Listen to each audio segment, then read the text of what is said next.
Orang pagi makan lontong, makan mie lendir, makan nasi gurih, makan ayam penyet, makan bubur ayam. Kalau tidak diisi dengan makanan, nanti dia akan sarapan yang tidak memenuhi standar kesehatan. Begitu juga dengan minuman. Orang mesti diisi air tawar, air segar. Kalau diisi air laut, makin asin, makin haus, makin kurang, makin kering. Begitu juga tentang kebutuhan menyembah. Kalau tidak diarahkan, dalam naluri manusia ada meyakini namanya Tuhan, tapi dia tak tahu namanya siapa. Termasuk siapa yang punya teori gratifikasi pula, teori gravitasi, daya tarik bumi, siapa namanya itu? Mereka pun meyakini adanya Tuhan, tapi dia tak percaya pada agama. Orang-orang liberal sekuler itu dalam lubuk hatinya yang paling dalam, kalau dia sedang sakit, kalau dia sedang susah, kalau dia sedang depresi, dia meyakini ada Tuhan yang maha besar. Cuman untuk percaya agama karena tokoh-tokoh agama, maka dia tidak lagi percaya agama. Apa kata mereka? Tuhan terlalu besar untuk diklaim oleh satu agama. Akhirnya mereka percaya Tuhan tapi tidak mau beragama. Makanya kalau ditanya siapa Tuhan ente? X. Tuhannya X. Kan parah kali kalau kita berdoa sama Tuhan, oh X. Datanglah Muhammad sallallahu alaihi wasallam, sayyidina wa maulana wa syafi'ina, diajarkannya nama Allah itu siapa? Walillahil asmaul husna. Allah punya nama yang baik-baik. Ya Rahman, Ya Rahim, Ya Malik, Ya Quddus, Ya Salam, Ya Mu'min, Ya Muhaimin, Ya Aziz. Maka kalau berdoa panggil dia, Ya Allah, Ya Rahman, Ya Rahim, Ya Malik, Ya Quddus. Ketika hati terasa sempit, panggil dia. Cara menyembahnya bagaimana? Cara menyembahnya pun diajarkan Nabi Muhammad sallallahu alaihi. Jangan nanti siang panas terik keluar, tatap mata ke langit, oh Tuhan. Atau pergi ke tengah laut, oh Tuhan. Man ahdatsa, siapa yang membuat-buat cara menyembah Allah, malaisa alaihi amruna, yang tidak pernah diajarkan Nabi Muhammad SAW, fahuwa raddun, maka amal itu mardud. Kalau diterima makbul, kalau ditolak mardud. Cara menyembah Allah Nabi Muhammad yang mengajarkan. Angkat kedua tangan ke arah kiblat, katakan Allahu Akbar, Allahu Akbar kabira, walhamdulillahi katsira, wa subhanallahi bukratan wa asila. Tapi tak semua baca Allahu Akbar kabira. Ada juga kawan kita di sebelah, Allahumma ba'id baini wa baina khotoyaya kama ba'adta bainal masyriqi wal maghrib. Jangan kelahi antara Allahumma ba'id dengan Allahu Akbar kabira. Yang sebelah sini baca Allahu Akbar kabira, yang sebelah sini baca Allahumma ba'id. Yang tengah ini belum hafal, preman baru tobat kemarin sore. Solatnya sah. Yang tak baca doa iftitah sah, karena yang penting rukunnya Al-Fatihah. Allahu Akbar. Bismillahirrahmanirrahim. Alhamdulillahi Rabbil Alamin. Ar-Rahmanirrahim. Maliki yaumiddin. Iyyaka na'budu wa iyyaka nasta'in. Manusia terkuat di dunia, 100 manusia terkuat di dunia, bukan Hulk, bukan Spiderman, bukan Wonder Woman. Karena yang dikatakan kuat di sini bukan badannya, bukan fisiknya, bukan aneh-aneh bisa manjat, tapi kekuatan otaknya cerdas. 100 manusia tercerdas di dunia, salah satunya orang Indonesia. Dan ternyata dia kena kasus, dibawa ke pengadilan. Ketika sampai di depan meja hijau hakim menyidang, yang dipegangnya adalah tasbih. Tasbih dipegangnya. Mana kekuatan otakmu? Mana IP 4-mu? Mana ijazah MA, Master of Art, PhD, Doctor of Philosophy? Mana kekuatan, kehebatan? Hilang semuanya. Mana kecerdasan otak? Mana IQ yang tinggi? Hilang. Semuanya diadukan kepada Allah. Maka fungsi solat, untuk apa solat? Yang pertama adalah memenuhi kebutuhan spiritual. Makin besar kota, makin banyak tantangan, makin hebat kota metropolitan, metropolitan Jakarta, metropolitan Surabaya, metropolitan Medan. Kota terbesar nomor 1 di Indonesia Jakarta, nomor 2 Surabaya, nomor 3 Medan Sumatera Utara. Makin besar kota, makin banyak masalah, makin hebat tantangan, orang makin kehilangan ketenangan. Makanya orang-orang kota itu mencari ketenangan. Di mana dia cari ketenangan? Masuk ke diskotik, masuk ke night club, masuk macam-macam. Masuk ke diskotik tak juga tenang. Masuk ke night club tak juga tenang. Masuk karaoke tak juga tenang. Masuk lagu dangdut makin stres. Lagu metal makin suntuk. Makan pil anjing gila baru agak tenang sedikit. Sabu-sabu, narkoba, khamar, semuanya mencari ketenangan. Orang tak bisa tidur kena sakit. Orang tak bisa tidur itu sakit apa namanya? Insomnia. Tak bisa tidur. Jam 2 malam pun matanya berkedip-kedip. Kenapa? Terlalu banyak masalah dalam kepalanya. Tapi orang yang sholat hatinya tenang. Ustadz sedang ceramah pun tidur. Saking kan tenangnya. Nah, makanya kalau ada kawan kita tidur jangan kita marah. Berapa banyak orang barat makan pil tidur karena tak bisa tidur. Kawan kita bisa tidur, biarkan aja dia. Nanti udah bangun dia baru kita dengarkan MP3. Kalau kami tidur semua Pak Ustadz tak apa-apa asal kamera itu hidup. Saya biasa bicara sama kamera aja berdua.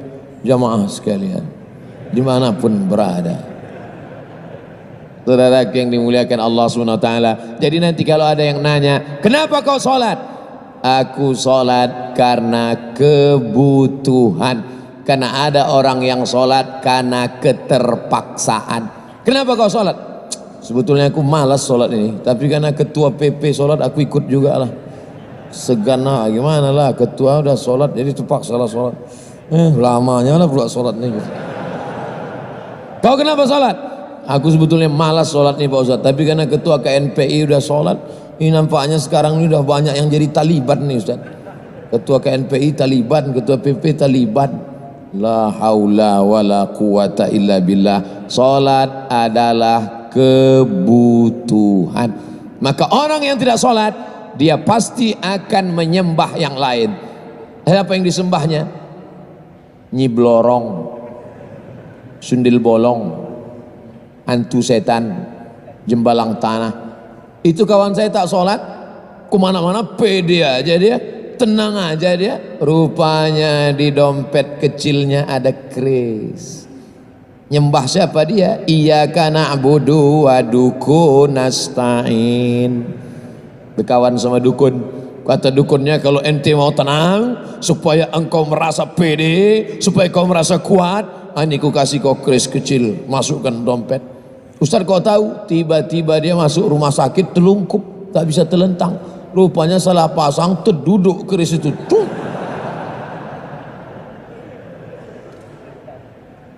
Ente kalau mau merasa tenang, merasa nyaman, anak-anak buah ente takut sama ente disegani orang. Oh ini pakai ini. Apa ini? Ini kumis tunggal harimau. Oh, gimana Pak Dukun bisa dapat kumis harimau ini? Waktu kebakaran hutan kemarin, ada harimau mati. Dampakku kumisnya ini. Ini kalau pakai kumis tunggal ini kita pede. Setan punya kerja. Kita tak ada bawa kumis tunggal, kita tak ada pakai batu cincin, kita tak ada pakai rantai, kita tak ada pakai gelang. Kalaupun ada yang pakai gelang, nggak ada magic-magicnya, nggak ada mistis-mistisnya, hanya sekedar hobi, tak apa-apa. Masalah batu cincin saya pun pakai batu, tapi tak ada meyakini sesuatu apa-apa. Ustadz karena sering ceramah-ceramah di depan tentara, di depan polisi, depan pejabat, Ustadz mesti pakai batu warna merah supaya aura merah Ustadz bangkit, nanti Ustadz berani. Kalau Ustadz pakai cincin warna merah, wajah Ustadz akan merah, biji mata Ustadz pun merah. Kalau masalah biji mata merah, ikan busuk pun merah. Lalu Ustadz berani ceramah di depan PP, di depan KNPI, di depan tentara, di depan polisi. Kekuatan Ustadz itu di mana? La haula wala quwata illa billah. Dalam sholat tadi sebelum menghadap Bapak Ibu di sini, saya sholat dulu di dalam. Allahu Akbar. Selesai sholat, ya Allah, aku akan menghadapi tentara, akan menghadapi polisi, akan kalau ansip tak apalah aku sebut, ya Allah, akan menghadapi PP, akan menghadapi KNPI. Mereka itu hamba-hamba Engkau, ya Allah, hati mereka dalam genggaman-Mu, ya Allah, maka kuatkan aku, ya Allah. La haula wala quwata illa billah. Bismillahi tawakkaltu ala Allah wa atasamtu billah. Naik ke atas, bismillah. Adapun yang aksesoris ini tambahan aja. Sebetulnya PD-nya udah ada, cuman dengan pakai jaket KNPI ini bertambah PD gitu. Takbir. Jaket PP Pak Ustadz udah, kartu PP saya 2 biji, 1 dari Riau, 1 dari Medan, Sumatera Utara. Saudaraku yang dimuliakan Allah Subhanahu wa taala. Jadi nanti adik-adik, anak-anak muda, jangan ikut sama dukun, jangan ikut sama penasehat spiritual, jangan ikut sama kekuatan apapun. Yang pertama adalah membangkitkan kekuatan diri itu dengan sholat, bukan somat, dengan sholat. Yang kedua, ada orang Indonesia sekamar sama bule. Tahu bule? Bule itu perempuan, kalau laki-laki Pak Le. Sekamar sama bule laki-laki kerja di pengeboran minyak di salah satu tempat di Riau. Karena Riau ini kaya dengan minyak, dibor ke bawah dapat minyak. Sekamar dia sama bule tadi. Bule tadi memperhatikan kawan sekamar dia, orang Indonesia ini, pagi, petang, siang, sore, malam. Lama-lama dia ambil kesimpulan, oh my friend, ku tengok kau dari malam sudah kita lama sekamar, ku perhatikan ente setiap pergantian waktu ente tegak ruku sujud, tegak ruku sujud. Setiap pergantian waktu. Pertama, ketika terbit fajar, mulai nampak pergantian waktu, terang di atas, ente sholat. Lalu kemudian ketika tergelincir matahari, bergeser matahari, engkau tegak lagi.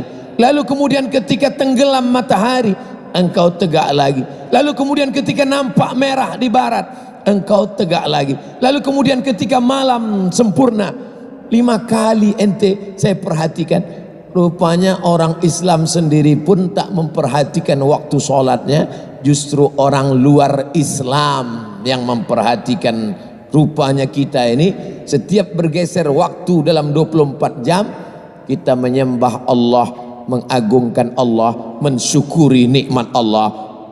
Terbit fajar tadi, Allahu Akbar, salat subuh. Nanti tergelincir matahari, Allahu Akbar, salat zuhur. Nanti tenggelam matahari petang, sebelum tenggelam sempurnanya asar, Allahu Akbar. Habis itu nampak merah di ufuk barat, sempurna, Allahu Akbar. Habis itu puncaknya adalah salat isya, tapi ditambah lagi 2 waktu sunat, salat duha dan salat tahajud. Maka ada 7, 5 yang wajib, 2 yang sunat. Kalau ini kita laksanakan, ibarat perjalanan di stasiun-stasiun ini, kita sudah menyembah, mengagungkan, memuliakan, mensucikan, mengkonektingkan hati kita dengan Allah Subhanahu wa ta'ala. Tapi rupanya yang memperhatikan bukan kita, yang memperhatikan justru bule orang barat. Karena kita hanya sudah menjadi rutinitas setiap hari, subuh, zuhur, asar, maghrib, isya, subuh, zuhur, asar, maghrib, isya. Tidak boleh waktu bergeser, tidak boleh waktu berubah, kosong dari Allahu Akbar. Kita sudah laksanakan alhamdulillah subuh. Dan bangga kita subuh ini hadir pula pejuang subuh, biker subuhan. Nanti zuhur tak datang. Ente kenapa zuhur tak datang? Ustaz, kan ada tulis ini subuh. Sedangkan subuhnya saja datang, waktu yang paling berat subuh, melawan kantuk, melawan selimut, melawan tidur. Sedang subuh aja datang, apalagi zuhur. Begitu cara berpikirnya. Itulah mengapa yang ditulis di situ biker subuhan, karena subuh yang paling berat. Kalau mau menengok orang munafik, tengok solat subuhnya. Kalau ada orang tak solat subuh, munafik itu. Tapi tentu jangan mentang-mentang udah solat balik dari sini jumpa kawan, munafik. Tak boleh kita keras, tak boleh kita radikal. Nanti kalau jumpa sama dia lembut, munafik. Kalau mau selamat dari munafik, maka sholat subuh. Alhamdulillah Ustaz Somad, kata mak-mak. Terima kasih Ustaz Somad, kata ibu-ibu. Sejak anak saya ikut pengajian Ustaz Somad, sekarang udah rajin sholat subuh dah. Dulu sholatnya bertinggalan, sekarang sholat subuhnya mantap. Bahkan tidak hanya sholat subuh Ustaz Somad, anak saya itu sekarang udah sholat duha. Kemarin saya intip di kamarnya, saya tengok dia sholat duha, cuman agak lain, pakai kunut Ustaz. Itu adalah sholat subuh kesiangan. Usolli fardhu subhi rak'ataini tulit lillahi ta'ala. Tulit, telat, terlambat. Saudara yang dimuliakan Allah Subhanahu wa taala, yang pertama, salat adalah kebutuhan spiritual. Kalau kebutuhan makan, masukkan sarapan. Kalau siang, lunch. Kalau malam, dinner. Kalau makanan ringan, snack. Ular goreng. Tapi kalau kebutuhan leher, teh tarik, kopi susu, minuman bersoda, tapi ada kebutuhan spiritual, itulah di hati. Andai kita tidak sholat, stres, depresi, tetap ada yang menawarkan, Anda stres, datanglah ke tempat kami, kalian akan diajarkan bagaimana menenangkan hati. Pejamkan mata, tarik nafas, tarik, tarik, tarik, tahan, keluar dari bawah tuh. Jangan membuat yang tidak diajarkan Nabi Muhammad sallallahu alaihi wasallam. Salat adalah kebutuhan. Hari ini yang tidak setuju dengan cakap saya, silakan saja. Umur kau nanti panjang, dalam kehidupan kau menghadapi macam-macam. Di saat nanti terjadi benturan, di saat nanti terjadi stres, depresi, pergi ke dokter psikolog. Pak dokter, saya sedang stres, masalah saya banyak, masalah perusahaan, masalah kantor, di kantor ditekan atasan, pas mau pulang kena tilang, sampai di rumah ditekan bini, anak-anak saya macam tuyul, macam mana saya ini? Akhirnya dikasih obat tidur, makan obat tidur, tertidur, bangun tidur, datang masalah lagi. Makan lagi obat tidur, tertidur, bangun tidur, datang masalah lagi. Makan obat tidur, lama-lama datang sakit pinggang, stres, depresi, stroke, diabetes mellitus, jantung koroner, mati. Kalau hidup cuma untuk tidur, bagus mati. Kalau hidup tidak berani menghadapi tantangan, nanti nampak ada jenazah lewat, ikut. Pas duduk-duduk, nampak aja jenazah lewat, ikut. Pak, boleh kami ikut? Ikut, masuklah. Itu apa lama-lama hidup? Life is struggle. Hidup adalah tantangan. Bangkitkan adrenalinmu. Takbir. Jangan lupa subscribe, like, and share.